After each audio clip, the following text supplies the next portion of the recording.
I know the real estate market has been a hell of a pickle the last few years, and I think it'll still continue to be that way for a little bit longer. But I got three things for you to consider whether you're making a move this year in 2025, next year in 2026, or honestly, in the next 5, 10, 15 years. These ideas are something that I'm not gonna take full credit for. I follow a lot of industry leaders, I follow a lot of economic leaders, and I follow just a lot of people in this country when it comes to finances, real estate. And this is a note that I wanna spread so you guys can make the best decision for yourself, but also to shed some light on a topic I feel like a lot of light has not been shed on. I believe these insights will definitely shape a new real estate market in the next 5, 10 years, but help make decisions now.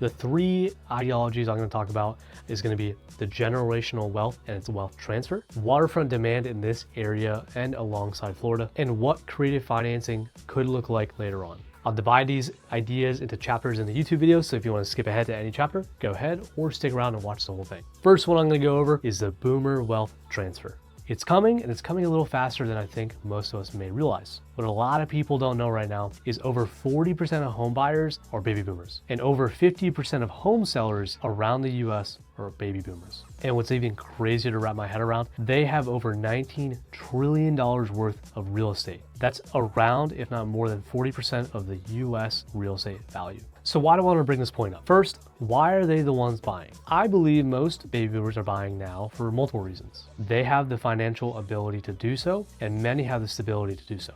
The median net worth of a baby boomer is around $206,000, but the average net worth is $1.2 million.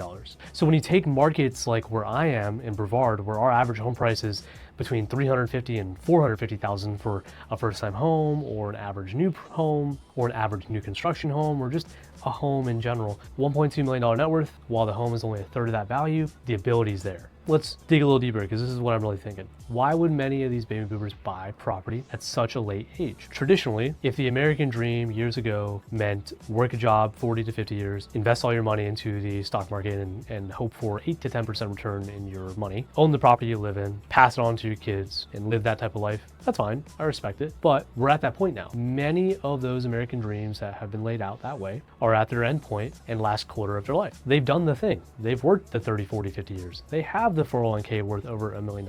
They have a property they own outright. So what now? Many of these people pass the property to their kids or grandkids, and many pass their wealth to their kids or grandkids. Also, anybody in that situation that still wants to get return on their money or earn more money, once you retire, it's a little tough. And it's definitely a lot more scary. The stock market needs time to return a generalized good return. I don't know many retired people day trading every day. They've trusted the system to put their money in and get a certain return out by a certain age. They can't do that anymore. At 66, 70, and onwards, you don't have the 10, 15, 20, 30 years for your money to compound and be able to use. So where can I put money that's either gonna give me a little bit of a return or give me a good safety net? Probably one of the best investments in this world, real estate. I think a lot of baby boomers are turning to real estate as their second form of investment for themselves, their children, their grandchildren, and anyone else they love. So why does this matter for the future real estate market? It matters right now because that is the audience of people buying homes and selling homes. But what does it mean later on for the market? I'll say this plenty of times in my videos, I'm not an economist. I'm just a really good agent who has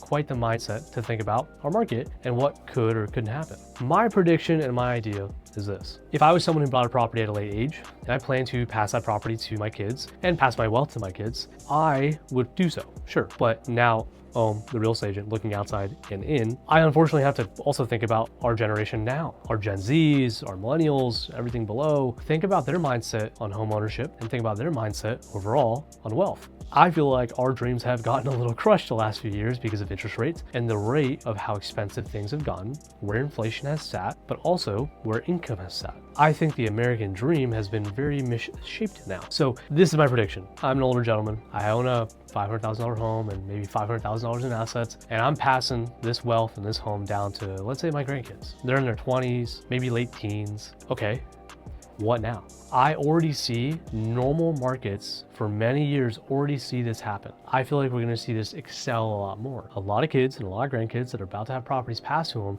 have no idea what to do with them and no idea how to handle them. And many, unfortunately, don't have the ability to have resources to figure that out or have the resources to even dive deeper to figure out what their best route could be. And unfortunately, sometimes we do have people that just think selfishly and say, hey, I'm just getting this thing passed to me. I'm gonna sell it, I'm gonna make the money and go on a couple trips and live my life. So you got a lot of variables working against what Old Man Ohm probably wants. I'm passing my property and wealth down to hopefully build generational wealth and support my family after I'm gone. My 20-year-old grandson may not be thinking the same thing, and that's fine, but I'm talking about the real estate market and how that's gonna be affected. So if my 20-year-old grandson, who has no idea how to even spell the word house, let alone handle a house, or $500,000 in stocks or however I pass it down in wealth, maybe is just ready to get that wealth. He may just sell the property, reach out to anybody he feels like reaching out to, getting the home sold, liquidating my assets, and enjoying life. If there's urgency on him wanting to do that, he may just tell this real estate agent or advisor, sell it. I don't know anything about it. Sell the thing. And if that's the case, what do we usually see? We see deals. We see deals being made, and sometimes, unfortunately, we also see value being forgotten. When I bought my home at $500,000 here in Florida, and my grandson who lives in Oklahoma, who doesn't even know how to get to Florida, sells the property. He doesn't know a single thing about it. He doesn't know the values about it. He doesn't know anything about this area or the growth or the values. He may call a random agent he found on Google and say, hey, I own this property. I don't know a single thing. I don't even want to know a single thing. Sell it. Get rid of it. I want to go on like a week. They're going to fire sale the thing.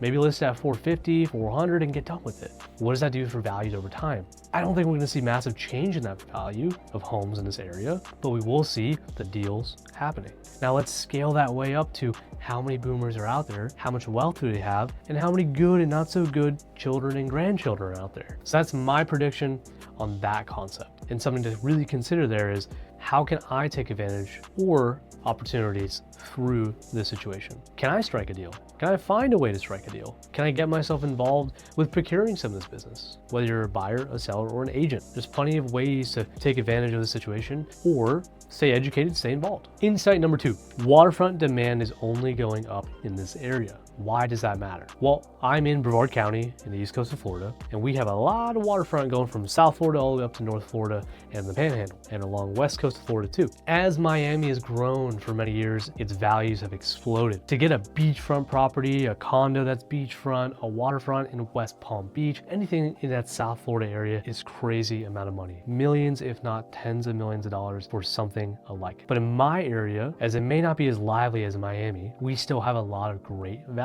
and great opportunity for the same type of land, same type of homes, same type of views, same type of luxury. You could still find vacant beachfront property in the low $1 million range. You can still get acreage on our riverfront or canal front for less than $1 million. And our resale homes for canal front, riverfront, oceanfront is much more affordable than Miami or West Palm Beach.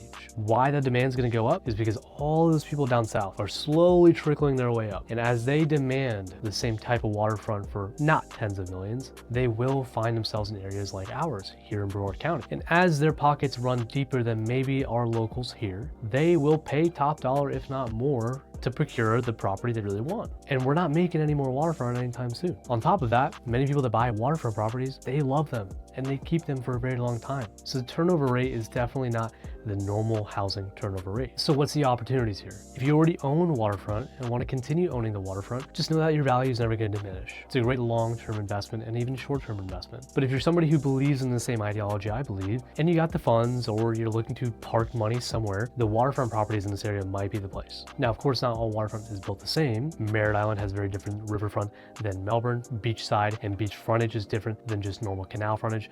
Waterfront's different, but the values are all over the place. If you're looking to buy something under $1 million, there's plenty of options. If you're looking to buy something over $1 million, plenty more options. And there are definitely some desirable areas that will hold their value even more. I'm not saying we're the next Miami, but the opportunity exists to make some good money, but also park some good money in a good place while still enjoying a very peaceful lifestyle versus the action Miami brings. Insight number 3, I think creativity will be our temporary bridge until rates find their way to a nice level playing field. We've been at a 6 to 7% interest rate for almost 3 whole years. Again, I'm no economist, but I don't see that number decreasing quickly anytime soon, especially at the manner that most people want it. Most people, of course, want to see an affordable rate of a 5% or a 4%, but we're still at 6.8 as of today. What I mean by creative strategies and solutions. Pretty basic things that a lot of people overlook or forget, or just may not have the ability because the seller's a little stubborn. There are some pretty basic things that we could throw into an offer or throw into a situation that makes your home situation and home buying situation a little bit easier and a little bit more temporarily affordable. Things like 3-to-1, 2-to-1, or 1-to-1 rate buy downs, seller concessions being given, so then you can use that money to however you'd like to, permanent rate buy downs overall, or we dive into a little bit more intricate scenarios like assumable mortgages / assumable loans, or straight up seller and owner financing. Why I believe that has to be the solution that gets us across the finish line until rates are lowered is because I think a lot more people are going to be open to that. We've seen not only the least amount of buyers in the market, but the most amount of sellers in the market we've seen in over 5, 6, 7 years.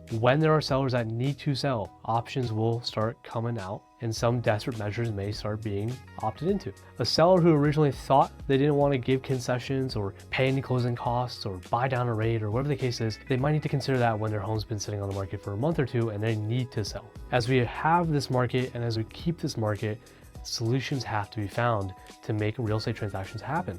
Because every single day there are buyers that need to buy and sellers that need to sell. And how do we make the two happen? Now, I won't go into every single thing and what they meant, but simple things like concessions, closing cost coverages, buy downs, etc. Those things are day to day I still see on almost every deal I work with in some fashion. But I think more creative things like seller financing, owner financing, assumable loans, and things like that, that's where a lot of deals can happen. I think a lot of deals are capable of happening. Back to my first point, there's a lot of wealth ready to sit, but ready to pass forward. And as we see more of that happen, I believe more agents that can get more educated on the subject, more buyers and sellers that can be educated on the subject, and my love and hate relationship for digital content like this is out there more and more. I think resources will be out there more and more. If more sellers can be comfortable with seller financing and owner financing, I think we'd see an amazingly balanced market right now. And if assumable mortgages were quicker and a little bit easier to deal with, I think we'd see that way more right now. Neither have the light I believe they should, but I think given the wealth transfers that will happen, given the market we're kind of stale in, and given just resources and education being out there more and more, I think we will see it a lot more often, especially with agents like myself that almost pitch it and go out of their way to learn these concepts and also practice these concepts and done deals like this. I think they're a great solution when they make sense. So whether it's just negotiating the classic closing cost coverage, rate buy downs, or going as complicated into seller financing, owner financing, and assumable mortgages, I believe creativity will find its way into our real estate market more and more. I believe it'll be our little solution that could be a big solution if more people get comfortable with it and more people get educated with it and the resources are available. So that's my insight / prediction for the rest of the year for 2025, going into 2026, and honestly for the next 5 to 10 years in my local market here in Florida. I also believe that's not too shabby for the whole nation. There's certain pockets and certain markets that relate to mine that probably will reciprocate the same aspect of solutions and differences in the market and happen in those different areas also. So whether you're a buyer, seller, or agent, take any of these insights as they were. Believe me or talk shit in the comments, I don't care. I love talking about these things. I love educating about these things, and I love conversing with fellow agents and professionals. I love helping buyers and sellers. However you have questions, however you want to contact me, everything you need is in the description below. I hope you enjoyed. I hope you learned something.